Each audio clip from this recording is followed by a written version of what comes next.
ladies and gentlemen, to Longbox Chronicles Month here on Reaction and Review. Tonight, guys, we're closing out this year's Longbox Chronicles Month with a movie from 2013. That movie is Kick-Ass 2. Now, I have seen Kick-Ass, and I genuinely thought it was a pretty good movie. Now, mind you, when I say that, I mean that Kick-Ass is good, but it's never going to rank amongst my favorite comic book movies or my favorite superhero movies, but it is at least worth, watching. And I'm genuinely hoping for Kick-Ass 2 to be as good. However, I do remember the television ads and the trailers for this thing, and I'm not sure if it's going to, meet the standards set by the first Kick-Ass, and those fears are made even worse by the fact that every single person who has seen this thing has come up and told me that it's nowhere near as good as the first one. In fact, a lot of people have come straight out and said that this thing sucks. I'm certainly hoping that it doesn't suck, and I am hoping that I do at least get a little bit of fun out of this. And the only way I'm going to find out if this thing is anywhere near as good as the first one is if I shut up and I push play, and I'm going to do that right now. So, without further ado, it's time to kick back, relax, and check out Kick-Ass 2.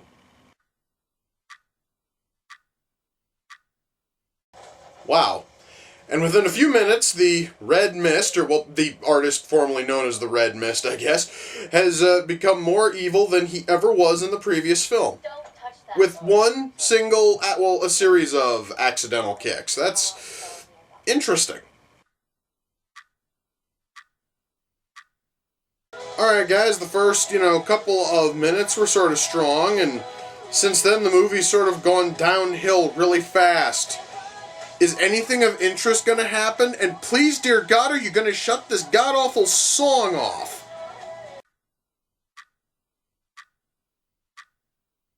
Okay, now this is really clever. Instead of having sub-fucking titles, they actually have speech fucking bubbles. That is really, really awesome. That, guys, is a nice little fucking, comic... There's a nice little, comic touch, and I fucking love it.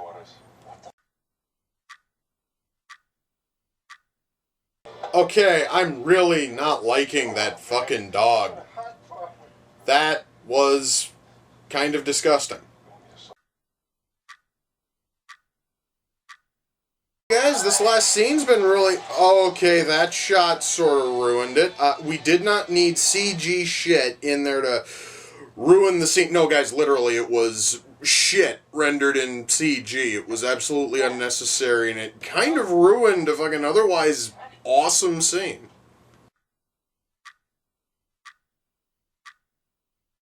Okay, that honestly is the most creative kill this entire film has had. It also is one of the only times they actually have used practical blood instead of really shitty looking CG blood. I'm actually kind of proud of that one, guys.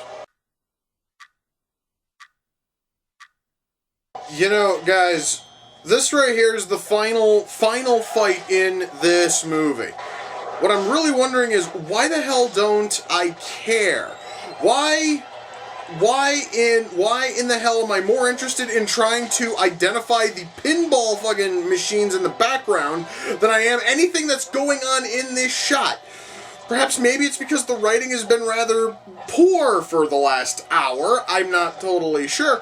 But really, guys, I have been given no reason to care about anything going on in this final fight, and frankly, I do not care who fucking wins. Well, guys, that was Kick-Ass 2. Let's shut that off. Oh boy. Well, I think before we begin talking about the movie itself, I'm gonna get one point over and done with right now. This thing is in no way as good as the first Kick-Ass. This thing is not even close. This movie is okay, but I sure as hell am never going to say that it's good. That's just asking far too much. This movie's got a lot of flaws that keep it from being genuinely good. However, I also though do not feel that my time has been wasted. So I mean, it's not that bad. Let me try to explain. Writing. Now, one thing I remember about the first Kick-Ass film is it for the most part kept a rather goofy tone throughout. Yes, it did have a couple of moments where the story got really dark really fast. However, those were few and far between as far as my memory goes. It's been a while since I've seen, Kick-Ass. But this one here, it's still trying to do the goofy thing, but it spends so much time just getting darker and darker, and it doesn't serve a purpose. Because almost every single one of these dark moments really are just there for the sake of being there. It is similar to how a whole lot of the swearing and a whole lot of the absolutely gratuitous violence is there just for the sake of being there. And some of it, granted, is pretty good. But you see, there's so much of it. There is just so much pointless violence. Mind you, I am a fan of violence in movies, but this thing here, it has so much of it, it just turns into essentially white noise, and I barely remember any of it. It's like I happen to remember the kill with the fucking lawnmower, but that's because that thing was genuinely memorable. Everything else is just, violence for the sake of violence, and the writer rather, it was written by one guy, could not be asked to try to get some kind of like genuine reason for any of it to happen, and ultimately a lot of it feels kind of wasted. On top of that, we also have we also have our few, characters who are coming back, Kick-Ass and Hit Girl and Red Mist, who's now calling himself Motherfucker, which once more sort of falls into the whole trying way too hard to be vulgar and crass and violent. And we have them, except they've lost a lot of their personality from the first one, and they're all kind of drab. This is especially noticeable with Kick-Ass himself, because the whole point of the first film was him basically growing into his role as a small-time superhero. And this thing, it basically started him off from scratch, and he has to once more develop into a small-time superhero, and then decide it's time, to give it up because the world doesn't need superheroes, yada, yada, yada, so on and so forth.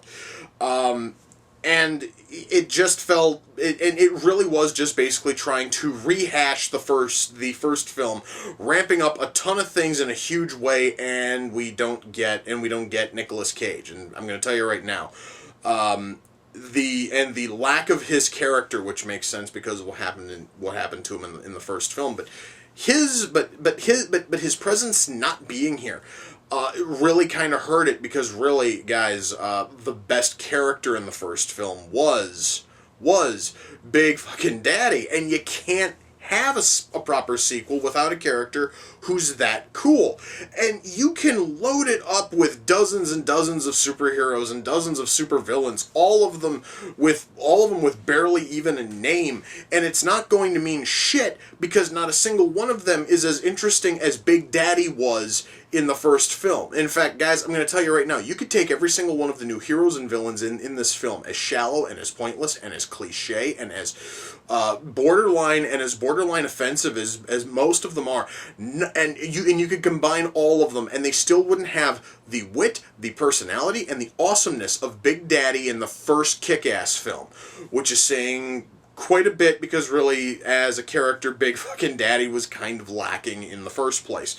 So that kind of sort of shows you the problem with writing here. And I just said that a whole lot of our, and this is especially noticeable with the villains, a lot of them are bordering on stereotypes, and they kind of sort of attempt to hand wave it in the film, going, oh well, now like this isn't, this isn't being racist. This is just playing up to fucking, this is playing up to archetypes. It's like, no, you are just being crass for the sake of being crass, and that joke didn't work.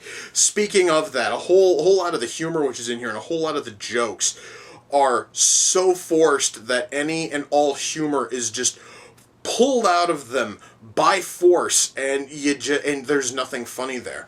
This is especially noticeable in a scene where where Hit Girl is getting vengeance against a handful of high school students with a fucking stick that instantly causes vomiting and diarrhea. The only reason why diarrhea is even mentioned because when she finally hits the final of these high school students, she bends over and she starts vomiting, and then the camera cuts, wide, and we just see essentially a waterfall of CG shit come pouring out of her ass, which was unnecessary, and it really kind of turned a rather decent scene into a piece of shit. Now that's partially because the vomit all looked kind of practical on at least some level, and the shit is complete CG, and it was really poor CG, I should mention. I'm going to jump ahead because normally, guys, after writing, I talk about acting and a few other things. I'm going to jump to special effects because this thing fell into a massive hole that I'm getting real sick and tired of talking about. But god damn it, as long as this problem exists, I'm going to talk about it, and that is CG blood. This film also included CG shit, but that was one single scene. But I'm going to tell you guys, they use so much CG blood in here, and I'm guessing maybe it was because they wanted the movie to look a little bit more like a comic book, and they wanted more stylized looking, blood. And that would have been fine if it would have looked, would have been right if it looked, and that would have been fine if it looked right, but it doesn't. And the blood just looks incredibly cheap and incredibly shitty. And also so does the shit in the scene with Hit Girl and that goddamn stick. It looks terrible. It looks cheap. It looks rushed. And what's funny is during the lawnmower scene, they used practical blood, and it looks a million times better, and it looks far more, comic book-ish with practical blood than it does with CG blood. So I once more have to argue the case that you should use practical blood instead of CG, because practical stage blood will always look better, and there will never be a case otherwise. You can show me films which are able to do CG blood right and actually make it look sort of cool, like Stitches was able to do that, but 9 times out of 10, and or I should say 99 times out of 100, Stitches being the one lone exception, CG blood will always look cheap, and it will always look like shit, and it will make your movie look awful. And this thing here is a proper example of how CG blood can just make a movie look ridiculously cheap. And beyond those, and beyond the copious amounts of CG blood, and beyond the lawnmower scene, there's nothing else to really talk about in terms of special effects. There's very, very little here, so I can't really comment on those.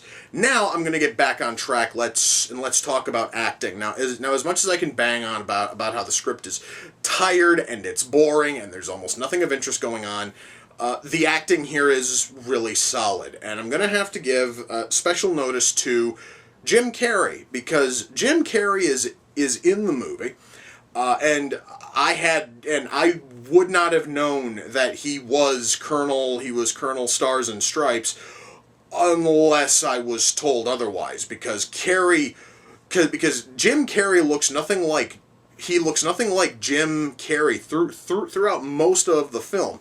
Now, it could be because of the mask, because I noticed he looked a little bit closer to Jim Carrey in the one lone scene when he takes off the mask, but still, he also doesn't sound like he normally does. He doesn't move like he normally does. Jim Carrey completely transformed everything about him, from movements to speech patterns to mannerisms. And it worked, and I'm gonna have to say that is an amazing feat.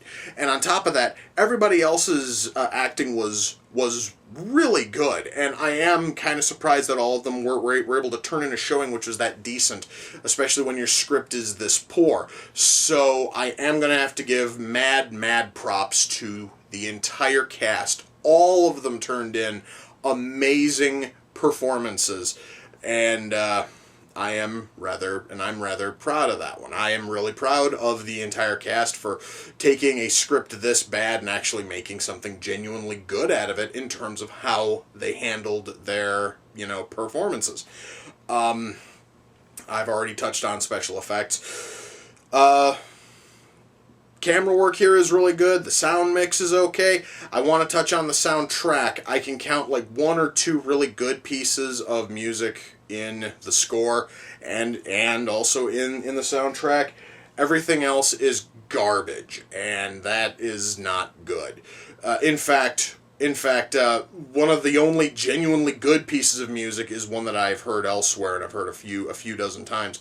And it's a heavy metal remix of one of the traditional Russian songs used in Tetris, and that is when Mother Russia is wiping out tons and tons of cops. One of which, or rather, one car she takes out with the fucking lawnmower, which, again, was probably the best scene in the entire movie. I am never going to stop banging on about how awesome that one scene was, because it is genuinely it is the one absolutely brilliant spark in a movie that's otherwise mediocre and kind of average. Ultimately, guys, when all is said and done, am I able to recommend Kick-Ass 2? This one is sort of a tough one, because, guys, you know what now? Because as much as I talk about how the writing kind of sucked, the movie wasn't bad. It was just kind of bland and sort of boring, and all of the foul language and all of the excessive violence, it all just sort of becomes white noise, and you're going to ultimately forget about everything you saw within a good hour after, watching it. This movie, I guess maybe if you find it on like Netflix or Hulu or something and you've got nothing else, going on, go ahead and watch it. The movie's only, an hour and 40 minutes? Yeah. The movie's only about an hour and 40 minutes. You honestly are not going to be losing out on tons. To buy it, though? Oh, hell no. I seriously feel almost sick that I wasted $10 on this thing. It certainly is not worth it's not worth $10. If you find it somewhere for, say, like $5, I'd say maybe. And if you can find it for less than $5, oh, definitely. But to purchase it for anything higher, no, it is not worth that at all. This movie, this movie is kind of bland, and it actually is kind of sort of a slap in the face to the first Kick-Ass movie. This thing here is a massive letdown, and I was genuinely hoping for it to be, awesome. So, yeah, guys, so I can basically say rent it, download it, if you can download it on, say, or rather, like, watch on, like, Hulu or Netflix or something, or if, say, like, it's running on, like, let's say it's running on, like, HBO or Showtime or something, go right ahead and watch it. If it's fucking running on something like, I don't know, like USA or something, I'd say no. You do not want to watch this thing if they attempt to edit it for television, because then you really aren't even watching the fucking movie.